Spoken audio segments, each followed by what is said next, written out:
Hello, and welcome to What on Earth, the podcast in the Environmental Investigation Agency, or EIA. Now, as if the news headlines around the world aren't alarming enough right now, the Intergovernmental Panel on Climate Change this week published its latest report, Climate Change 2022, Impacts, Adaptation and Vulnerability. It's a comprehensive review of the impacts of climate change and our ability to adapt to them, drawing on increased knowledge and scientific evidence since the last report in 2014. And, spoiler alert, it's unlikely to help you sleep any easier at night. I'm Paul Newman, EIA Senior Press and Communications Officer, and today I'm joined by climate campaigner Sophie Geoghegan to unpack the report's main findings for us. Sophie, welcome and thanks for taking the time to share your thoughts. Thank you for having me. Now, before we get into the meat of the new report, would you give us a bit of context here and tell us what the IPCC is and how significant its findings are?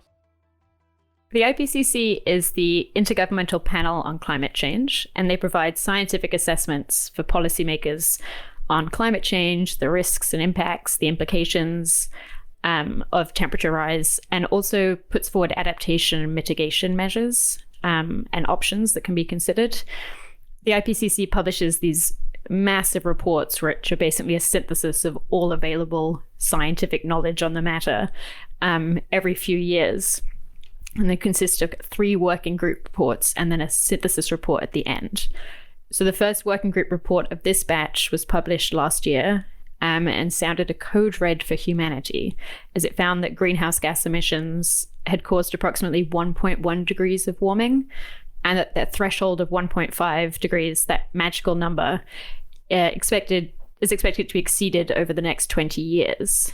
So this is the second working group report published on Monday, and it looks at the impacts and risks of climate change. The report also looks more closely at the most vulnerable and highlights the role of social justice and Indigenous and local knowledge in adapting to climate change.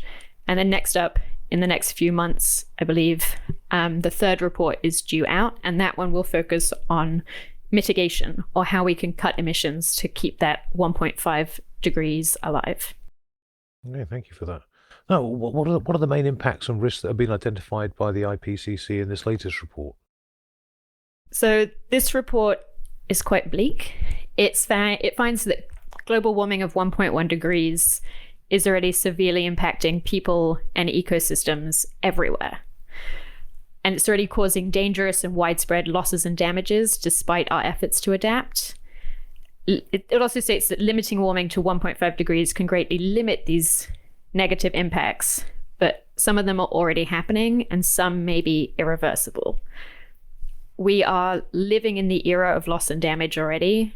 And the report also states that the cost of climate change is rapidly increasing and will continue to increase the warmer the world becomes and the later we act. But it makes very clear that the cost of inaction is far, far greater. Some of the key risks identified are that extreme weather is doing more harm than ever before, and the fingerprints of climate change is clear in many of these events now. And these extremes are occurring at increased frequency, duration, and intensity. The world's poorest and most vulnerable are being hit the hardest by the impacts of climate change, and climate change is threatening our ability to kind of achieve many of the sustainable development goals. The report also provides more evidence about the links between conflict and climate change and shows how climate change is contributing to humanitarian crises where climate hazards interact with high vulnerability. So it's not a happy read. It's pretty grim. Antonio Guterres, the Secretary General of the United Nations, in the press conference for the launch of this report, stated that it is an atlas of human suffering. However, while limiting warming to 1.5 degrees is becoming more difficult the longer we wait, the report does make clear that there's still time to avoid a lot of these very negative impacts forecast in the report, but only if we rapidly and drastically cut emissions and improve our adaptation. Thank you for that. Just to be clear for anyone listening, when you talk about the costs of climate change, we're speaking about the impact, the very physical impact on people's lives, on environments, on ecosystems. We're not talking about just a dollars and cents kind of impact.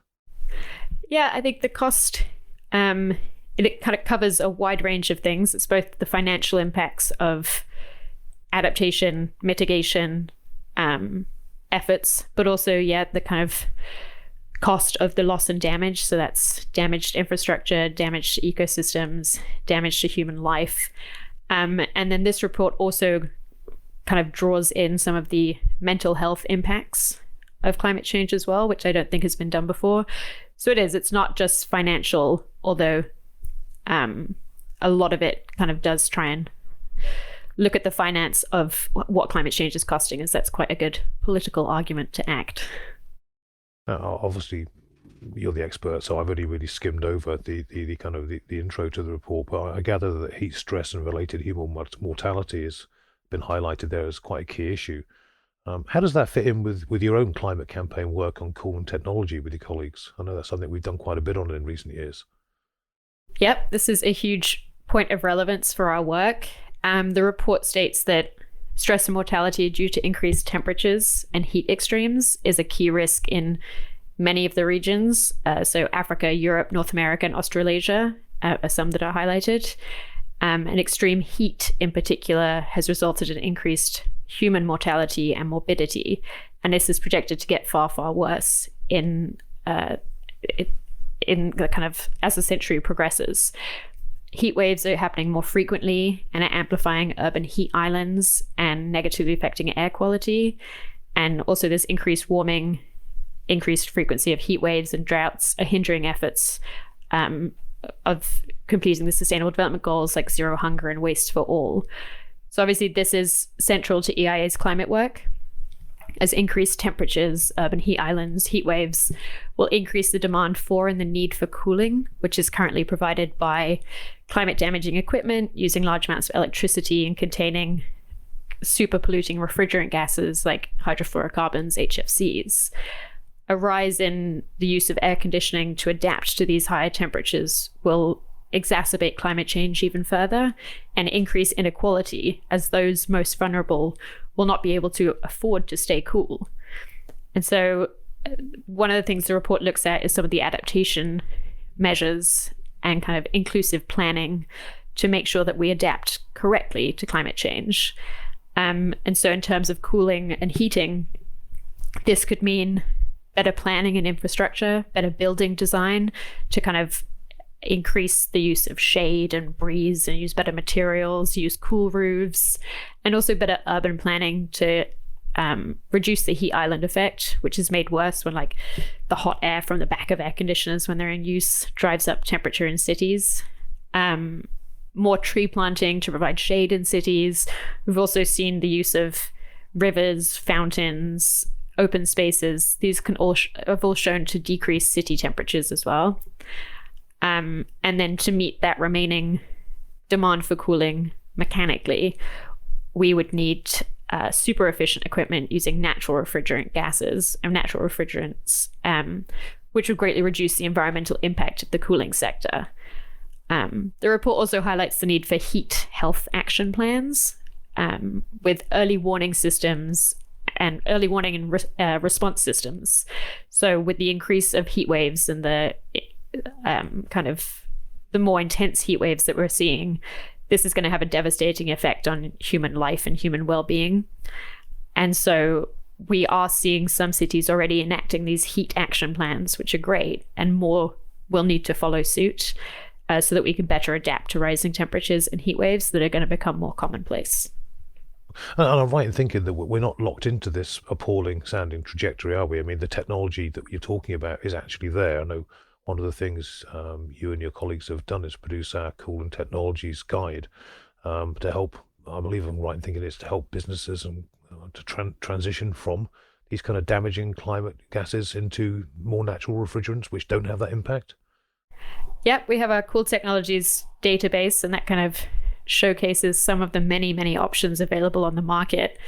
And that is highly energy efficient equipment using these natural refrigerants, which have a far, far smaller climate impact than kind of what is normally available on the market in terms of air conditioners, fridges, heat pumps. And that really does show that what is available, and we don't have to be locked into what we're using now. There are far more options and far more environmental choices that can be made. And we also have kind of international and regional regulation to phase down these harmful gases, but there is a lot more that we can do, and we can be a lot faster and more ambitious with those phase downs. In terms of what people, we as a species can actually do as a collective of societies, are there limits to what we can actually do to adapt to runaway climate change, or is the sky the limit if we've got the will behind us? There are very much limits, and unfortunately we have already reached some of them. And the more temperature rises, the more limits we're going to cross. The report finds that global adaptation is more urgent than previously thought, and that while there has been adaptation since the last report in 2014, it's been mostly reactive, incremental, small scale, rather than systemic and transformational, which it needs to be. So our ability to adapt is increasingly limited if emissions do not rapidly decline. And these limits to human adaptability are already being reached in some areas. And this is also the case for species and ecosystems, especially during extreme weather events where these limits are crossed, and some of that is irreversible.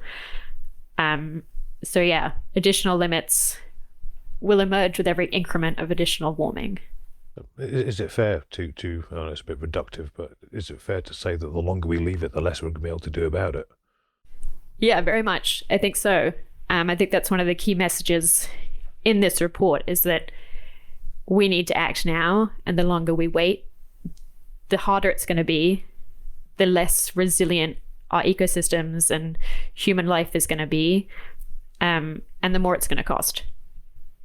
So, hyperbole aside, I mean, I appreciate, obviously, it's a very pressing problem because we're right in the middle of it now. It's not something that's looming on the horizon. It's actually with us. But how pressing at present is the need for mitigation to avoid overshooting that 1.5 degrees C temperature rise, which, as you said, is widely accepted as the ceiling after which climate change could start having massive and irreversible impacts? Yeah, the focus of this report is on adaptation. However, while it says that adaptation is essential, it also says that adaptation needs to be delivered alongside urgent emissions cuts. Without mitigation, we will reach limits of adaptation far sooner. And so mitigation is a huge part of this puzzle, obviously. The report emphasizes again and again that every fraction of a degree is dangerous and increases risk, and that the projected kind of adverse impacts and losses and damages escalate with every increment of global warming. So for the 1.5 degrees, the report says that even a marginal or temporary overshoot of 1.5 degrees will have severe consequences for billions of people and ecosystems. And many of these impacts will persist even if temperatures then return back below 1.5 degrees, and many of them will be irreversible. This is especially worrying given that in the last report, the Working Group 1 report, a lot of the scenarios shown in that report for kind of our emissions trajectories included an overshoot. And it was kind of a given that that's going to happen. And now this report is showing the consequences of even a small and temporary overshoot of 1.5 degrees.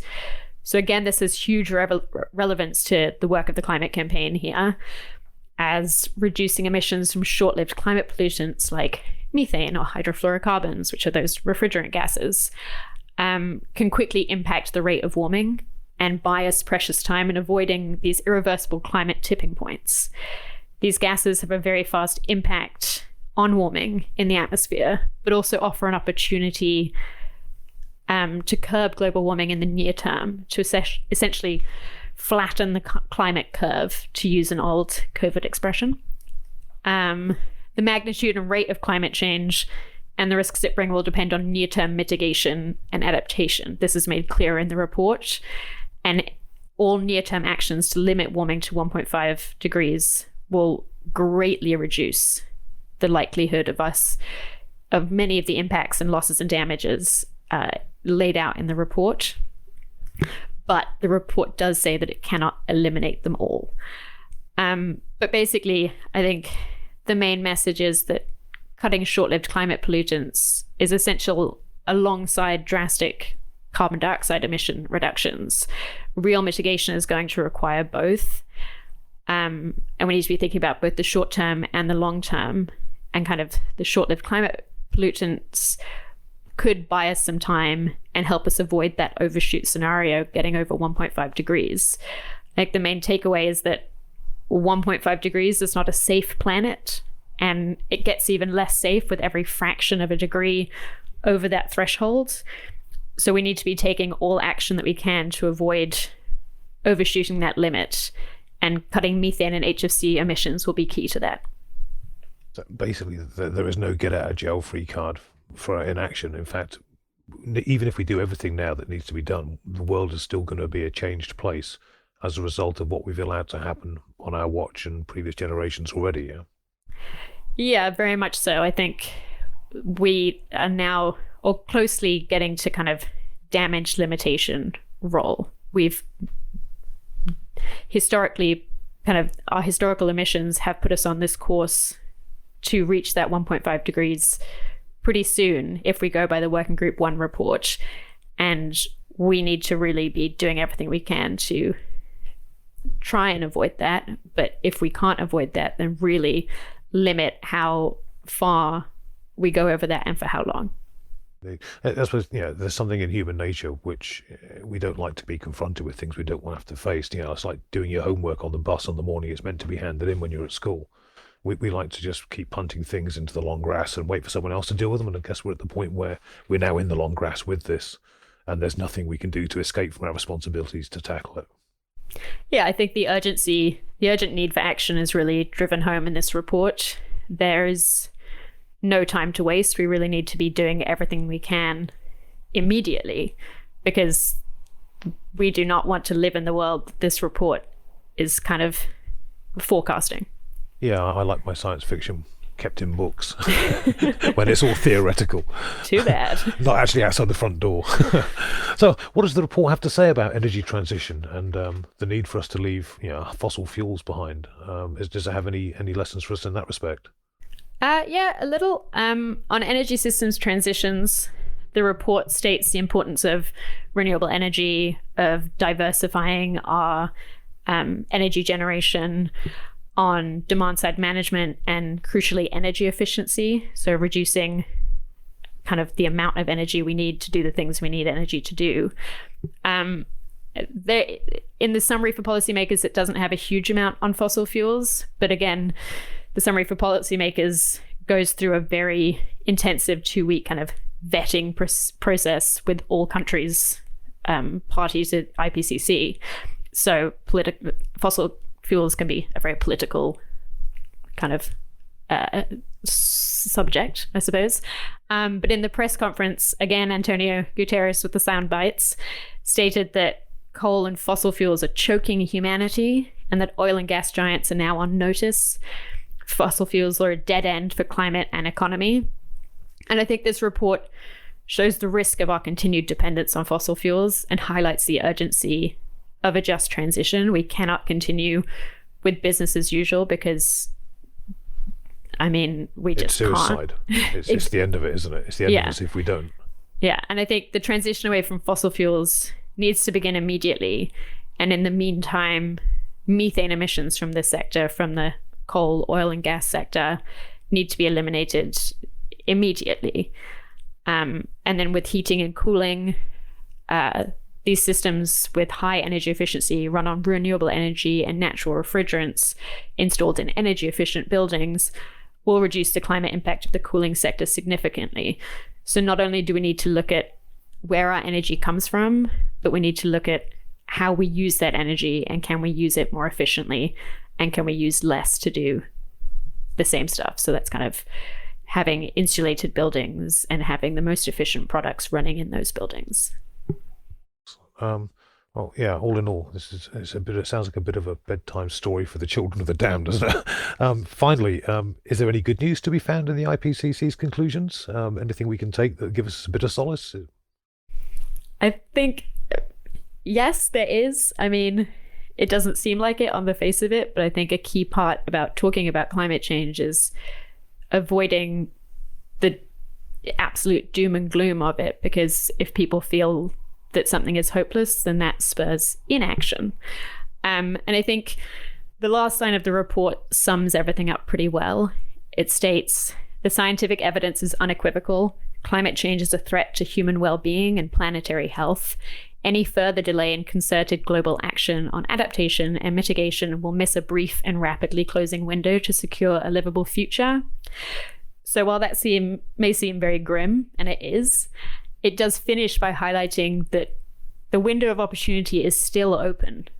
It may be closing quickly, but right now it's still open. We have time to do something. The report shows this very bleak future if we don't cut our emissions urgently and drastically, but repeats throughout the report the importance of every single degree of warming, every increment. Every action we take now to limit warming will help us avoid the worst of the impacts projected in the report. So it's so important for governments and companies and everyone to act now with urgency and ambition. And hopefully seeing what's forecast in this report will kind of urge that political will to act.